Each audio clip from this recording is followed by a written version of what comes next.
Arrumando a bagunça gerada pela precipitação. Arrumando a bagunça gerada pela precipitação. Quem nunca se precipitou?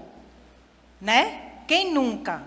E a precipitação gera consequências.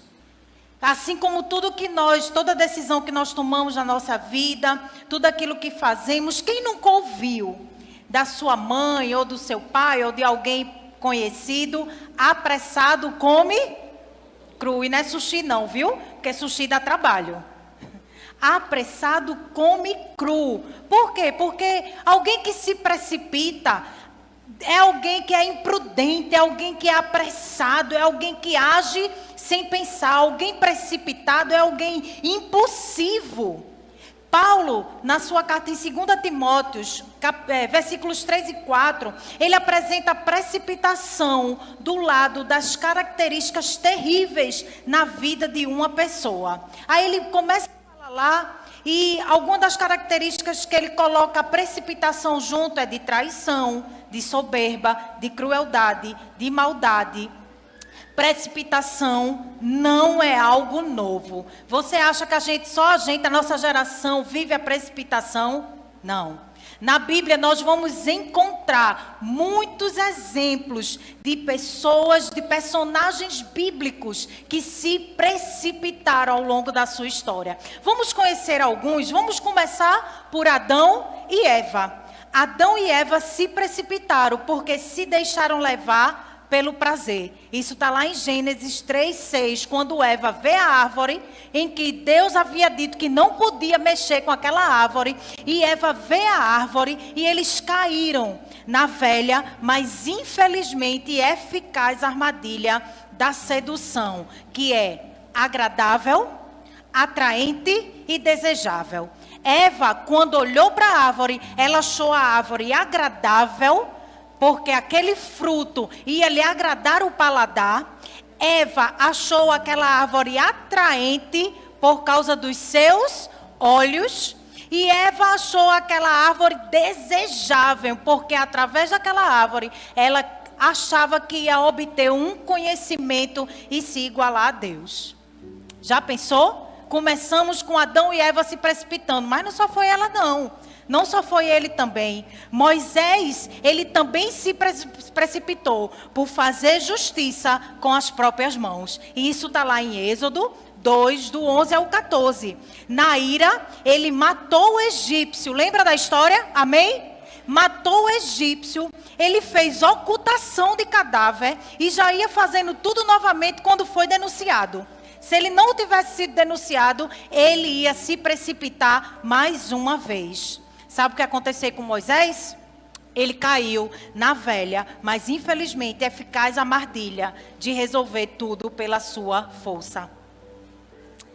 Não existe nada tão carnal, irmãos, e primitivo e diabólico do que promover justiça com as suas próprias mãos. Sabe o que é que Hebreus fala no capítulo 10, os versículos 30 e 31, vai te dizer que a vingança pertence ao Senhor. Deixa com Ele que Ele resolve para você. Amém?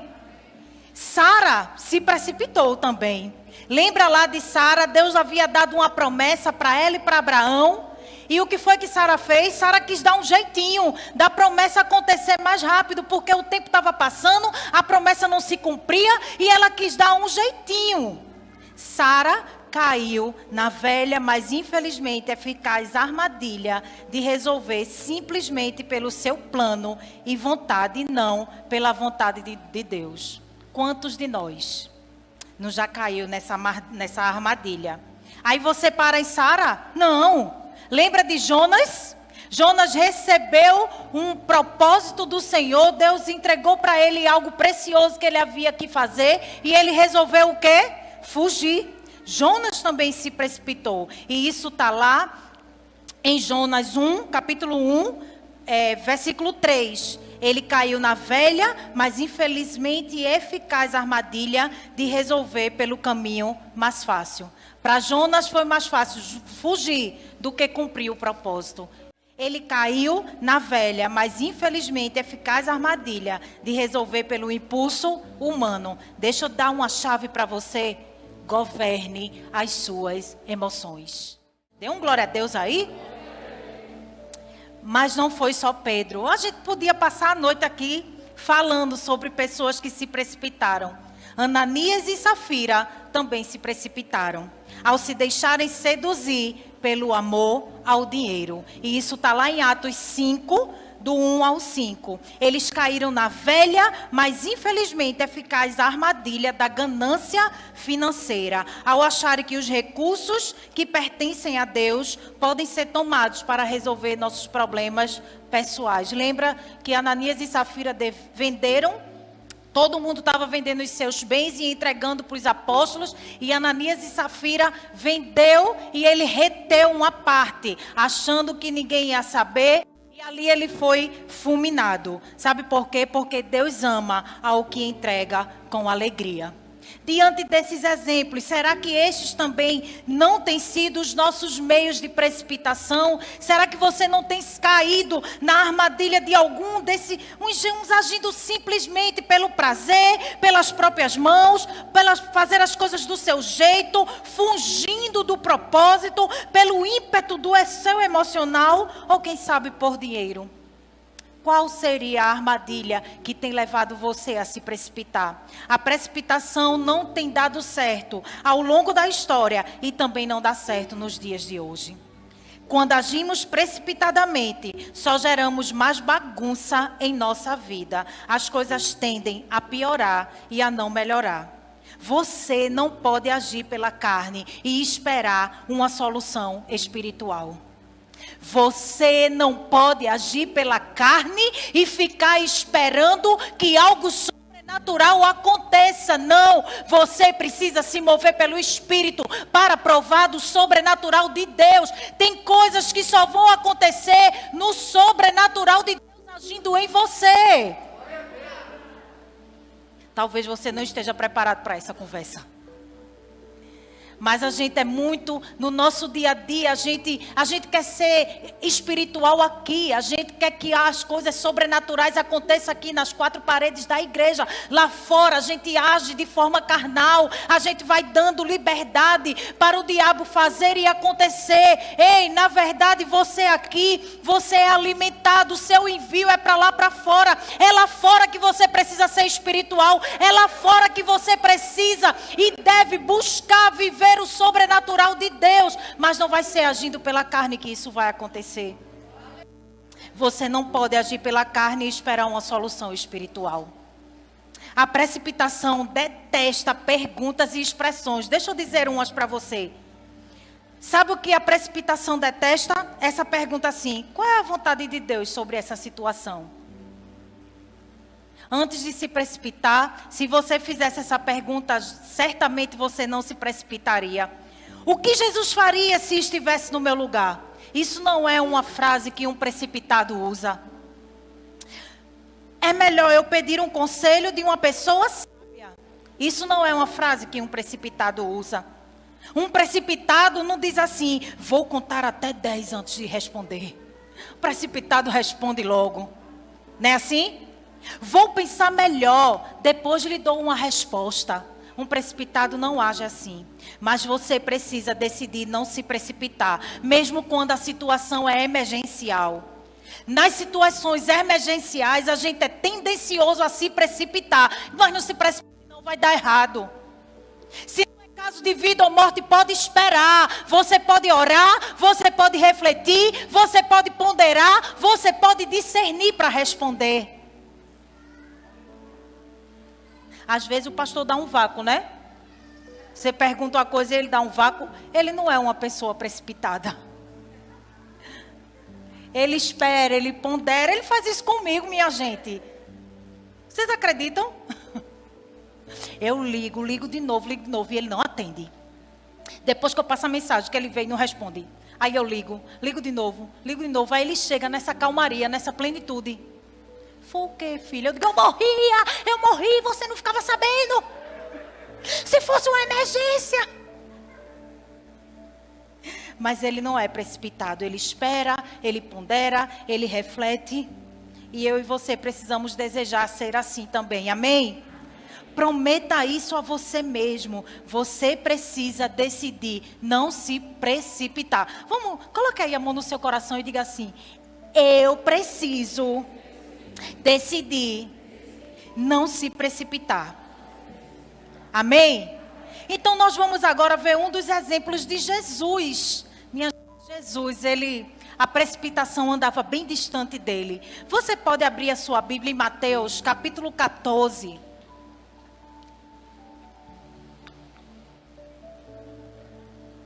Mateus, capítulo 14. E nós vamos ler o versículo a partir do 13. Esse é um texto bem conhecido, você conhece. E diz assim, o versículo 13 diz: ouvindo o que havia ocorrido, Jesus retirou-se de barco, em particular, para um lugar deserto. As multidões, ao ouvirem falar disso, saíram das cidades e os seguiram a pé. Quando Jesus saiu do barco e viu tão grande multidão, teve compaixão deles e curou os seus doentes. Ao cair da tarde, os discípulos aproximaram-se dele e disseram: este é um lugar deserto e já está ficando tarde. Manda embora a multidão para que possam ir aos povoados comprar comida. Respondeu Jesus: eles não precisam ir. Dei-lhes vocês algo para comer. Eles lhes disseram: tudo o que temos aqui são 5 pães e 2 peixes.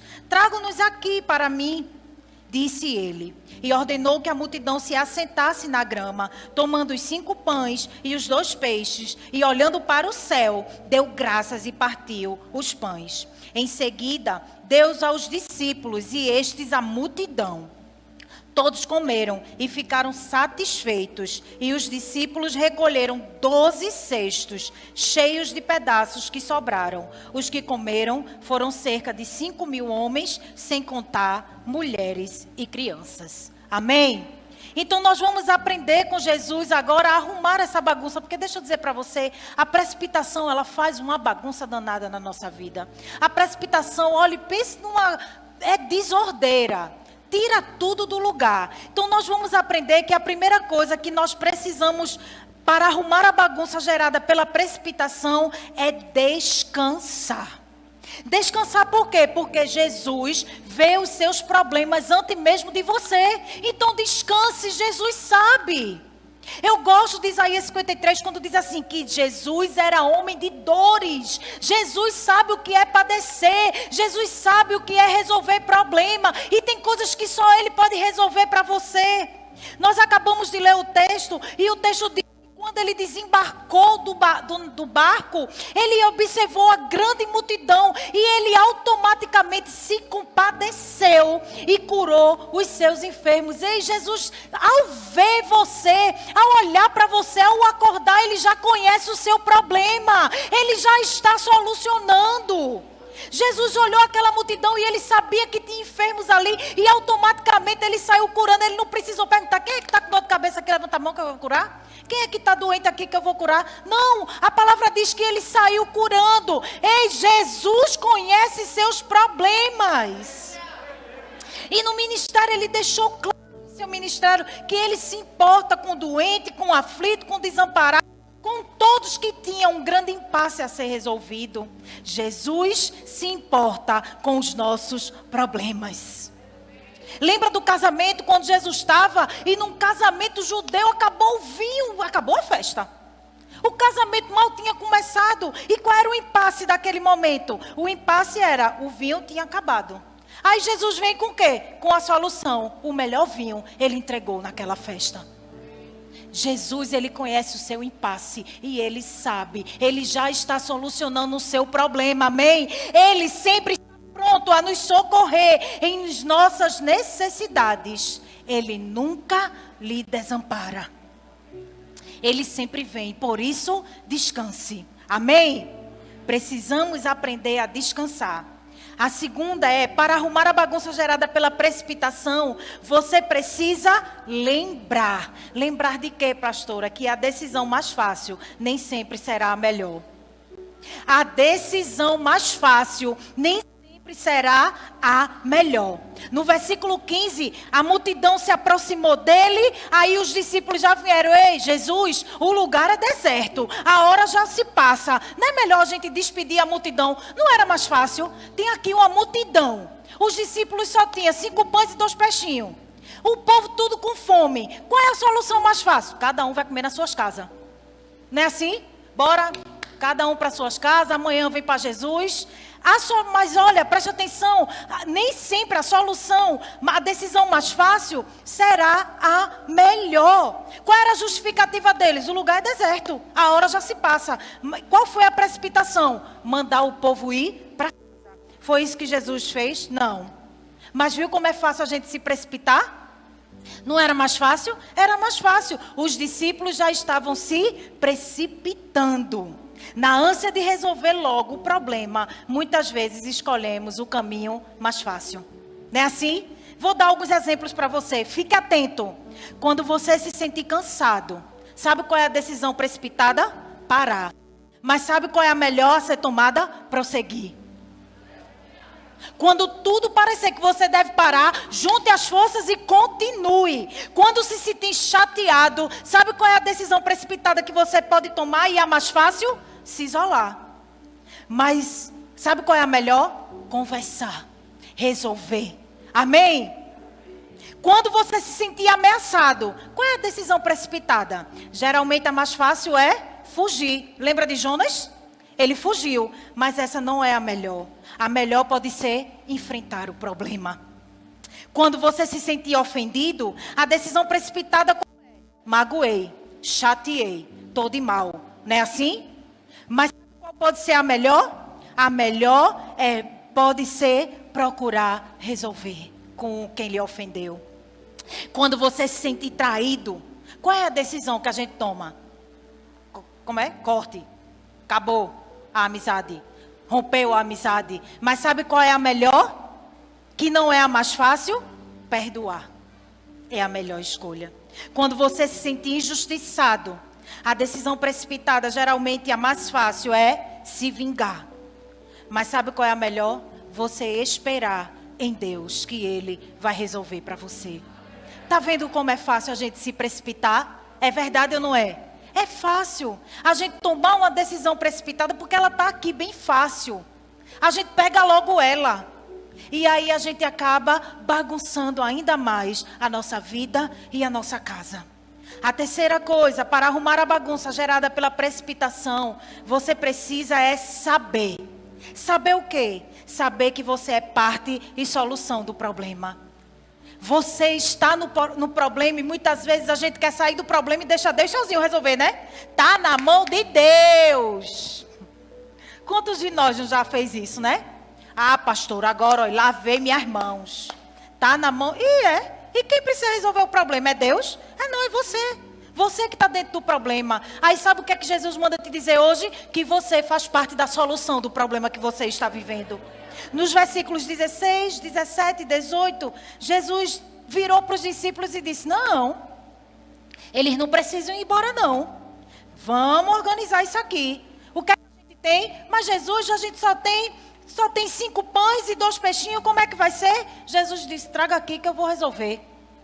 Traga aqui que eu vou fazer. O que é que você tem nas suas mãos? É com isso aí que Deus vai resolver o seu problema. O que é que Ele tem colocado nas suas mãos? É exatamente, esse é o caminho do milagre. Esse é o caminho da solução. Ele vai usar os seus 5 pães e seus 2 peixinhos. Pode parecer pouco para resolver o seu problema, mas é o suficiente para Deus fazer o milagre acontecer.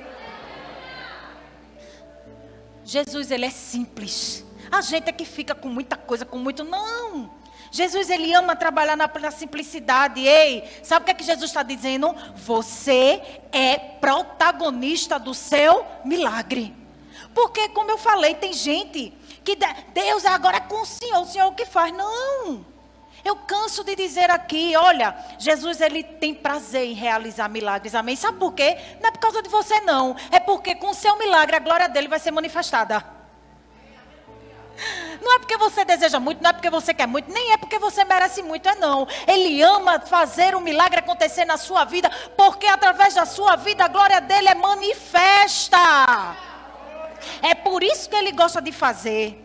E isso não desmerece você não, amém? Eu digo para Jesus todo dia, pode me usar para manifestar a sua glória. Manifesta a sua glória através da minha vida, eu não estou preocupada. Pode usar, do jeito que o Senhor quiser.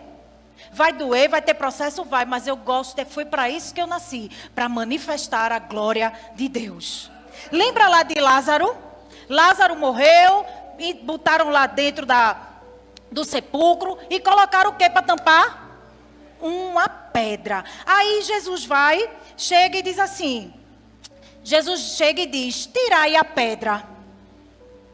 Você já parou para pensar? Tirai a pedra. Ele mandou quem tirar a pedra? Quem estava lá? Ei, Jesus vai usar você para tirar a pedra. Tem uma pedra que está impedindo de Lázaro sair, mas quem vai tirar a pedra é você. Jesus tem poder para dizer assim, pedra, sai daí. Tinha, não tinha? Mas sabe o que ele está querendo dizer? Que o seu milagre vai acontecer com você agindo junto com ele. Tem uma parte que é sua e você precisa fazer. Aquilo que é para você fazer, Deus não vai fazer por você. Sabe o que é que você precisa? Tirar a pedra. Tira a pedra. Depois que tirar a pedra, aí Jesus clamou em alta voz, Lázaro, vem para fora. E saiu o que estava morto. Havia o quê? Qual era o impasse? Uma pedra. No caminho, as pessoas precisam tirar as pedras. Qual é a pedra que tem impedido o seu milagre de acontecer? Sabe quem é que tem que... Você está esperando que o pastor ore e a pedra saia. Você está esperando que o seu líder ore e a pedra saia. Você está esperando aquela irmã que profetiza que ore por você e tire a pedra. Quando na verdade Jesus está dizendo para você nessa noite, tire a pedra você. Tire a pedra. Deus quer usar você como parte da solução do problema. Tem alguém que precisa tirar a pedra. Jesus está esperando você tirar. Amém? Para arrumar a bagunça gerada pela precipitação, você precisa crer. Crer que Jesus fará um milagre. Os discípulos disseram para Jesus como? Só tem 5 pães e 2 peixinhos. Jesus disse, manda o povo para casa então, porque não vai dar não. Foi assim que Jesus disse? Não. Jesus disse, traga aqui para mim. E o versículo 19 diz que, tendo a multidão se reclinado, sentado sobre a grama, o Senhor Jesus tomou os 5 pães, os 2 peixes, deu graça, abençoou e os pães e deu aos discípulos e os discípulos às multidões. Tem gente que vive esperando pelas ciências, as técnicas, as ideias, as capacidades humanas. Tudo isso é importante. Amém? E Deus pode usar tudo isso. Mas se lembre, existem momentos que somente um milagre pode resolver nossa situação. E Ele está disposto a realizar o milagre. Porque é nesse momento que eu preciso estar aberta para crer e pedir pelo sobrenatural dEle. Creia, milagres acontecem ontem, hoje e vai continuar acontecendo até Jesus vir nos buscar. Ei, você precisa crer que Jesus continua a fazer milagres. Tem gente que coloca sua confiança em dinheiro, nas pessoas. Não, mas se a minha líder orar, algo vai acontecer. Amém, sua líder vai orar, mas você precisa... Eita, acabou? Não. Você precisa colocar a sua confiança em Jesus. Porque o que você não pode fazer, Deus pode. Aquilo que você não pode fazer, aquilo que está difícil para você, aquilo que não tem mais jeito para você, Deus vai começar a agir ao seu favor. Tem uma canção que diz assim, quando o que era difícil se torna impossível, Deus começa a agir. Eu creio tanto nisso. Deus ama encontrar uma impossibilidade, porque é aí que Ele vai manifestar o poder dEle, e aí a gente passa a acreditar mais, a confiar mais. Preste atenção, se não é no dia de luta que você fica mais crente, que você ora mais, que você jejua mais, porque quando tudo vai bem, quem é que quer jejuar? Mas não deveria ser assim. Deus está à procura de verdadeiros adoradores que o adorem em espírito e em verdade, em todo o tempo, em qualquer hora, sem importar a estação. É esses que o Senhor está procurando. Amém? Lembra lá de Paulo em 2 Coríntios 12, 9, quando ele diz assim, a minha graça te basta, porque o meu poder A tua graça me basta, porque o meu poder se aperfeiçoa na fraqueza. Deus estava dizendo, Paulo, a minha graça é o bastante. A minha graça é tudo o que você precisa. Você tem minha graça, você tem tudo. Por isso que eu brinco, porque às vezes a pessoa está passando por um momento difícil, aí vem perguntar, pastora, minha filha, como é que você está? Eu estou só a graça. Eu digo, tá bem? Oxê, graça é um favor imerecido. Você nem merece, mas tem. Então, se está pela graça, é glória a Deus, não precisa nem de gabinete, está tudo certo, vai em paz, não peque mais. Porque, olha, a palavra está dizendo, a minha graça te basta. E sabe o que, é que a graça faz comigo e com você? O poder dele se aperfeiçoa na nossa fraqueza. Quando nós estamos fracos, a palavra diz que é que estamos fortes, porque nós estamos com ele em todo o tempo. Amém? Com Jesus é sempre cedo para desistir. Com Jesus é sempre muito cedo para desistir. E por último, para arrumar a bagunça gerada pela precipitação, você precisa acreditar.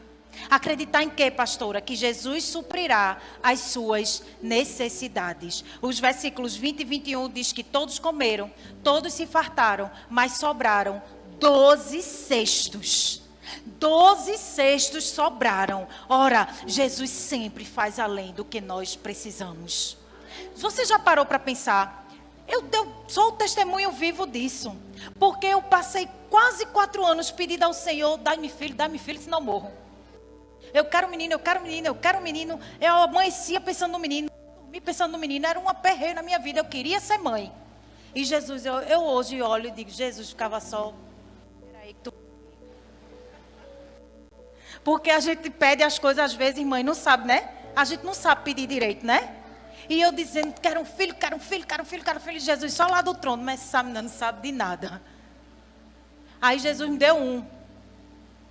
Eu fiquei, glória a Deus, aleluia, glória a Deus, glória a Deus, glória a Deus. E eu me lembro que Valentina tinha poucos meses, recém 2 meses, 1 mês. E eu ia para o quartinho dela, ligava o som, começava a ninar. E eu conversava com Deus, eu dizia, Deus, eu estou tão grata, eu estou tão grata. Mas Deus, eu acho que deve ser tão interessante você ter 2. Porque como é esse amor? Como é que divide? Eu achava que dividia o amor, né? E eu dizia, mas se o Senhor quiser e achar graça em mim mais uma vez. Valentina estava com 8 meses, eu estava grávida. No aniversário de 1 ano, eu estava já com 4 para 5 meses. Aí eu disse, está tão bom, Deus está bom. Ele disse, não, está bom nada, que agora quem decide sou eu. Quando eu menos esperei, a gente é surpreendido. Grávida de novo, minha gente. Eu disse, meu Deus, 3 planos de saúde, 3 colégios. Vocês não sabem o que é 3 meninos dentro de casa, não. E Deus disse a mim, eu chorei, eu fiquei... Sabe uma coisa que me abalou no início? Eu fiquei abalada. Mas aí Deus sussurrou no meu ouvido. Você queria gerar, você queria ser mãe. Sabe qual era a minha preocupação? Eu abro meu coração, já... A minha preocupação é que com 2 crianças pequenas, era difícil eu servir ao Senhor. Então eu estava impedida, mas o Senhor, Ele conversou comigo, Ele disse, é o tempo de você ser mãe. Há um tempo determinado para todas as coisas. Você queria ser mãe, eu lhe dei filhos, fique tranquila, vai ter o tempo. Deus já estava me preparando, eu nem sabia que ia ser pastora. Hoje eu entendo quando Ele dizia, tenha paciência, tudo vai acontecer direitinho. Porque eu queria ir para a igreja. Servir, mas com 2 crianças pequenas, para você fazer rotina, era complicado. E quando eu botei lá, minha gente, que apareceu as 2 tirinhas, porque agora tem uns negócios chiques de exame, né? É um negócio bonito, aparece um maisinho, né? Um negócio... No meu tempo não era aquele que a gente botava dentro do xixi mesmo. No meu tempo, agora há pouco, viu, minha gente? Que aparece 2 tirinhas, né? A gente bota e espera, né? As meninas sabem o que eu estou dizendo. Aí, menino, quando eu botei, eu dei as costas, mas eu já vi as 2 tirinhas. Eu dei as costas, aí o pastor disse, e aí, filha, eu disse, vai lá ver, eu já estava chorando. E Deus falou comigo, você queria ser mãe, eu estou lhe dando o milagre, a graça, você não podia gerar, você tem 3. Aí eu disse, pastor, bote a mão aqui na minha cabeça, ore por mim, porque eu não quero rejeitar meu filho, e Vitinho é um presente, mas Isso que eu estou falando para você é para que você entender que Jesus, ele sempre vai lá, vai dar além do que você pede. Ele vai dar além do que você precisa. Eu queria um filho, Deus me deu 3 filhos biológicos e centenas de filhos espirituais. Vai ser muito além do que você pede. Mas o que é que você precisa? Acreditar. Você precisa acreditar que Deus, ele vai suprir todas as suas necessidades. Filipenses 4:19 diz: meu Deus suprirá todas as vossas necessidades, segundo as riquezas da glória em Cristo Jesus. Dê um glória a Deus, receba essa palavra. Há uma promessa para você que Deus vai suprir todas as vossas necessidades. Eu sei que pode haver formas aparentemente mais fáceis de arrumar a bagunça da sua vida. Todavia, elas não são as suas melhores opções.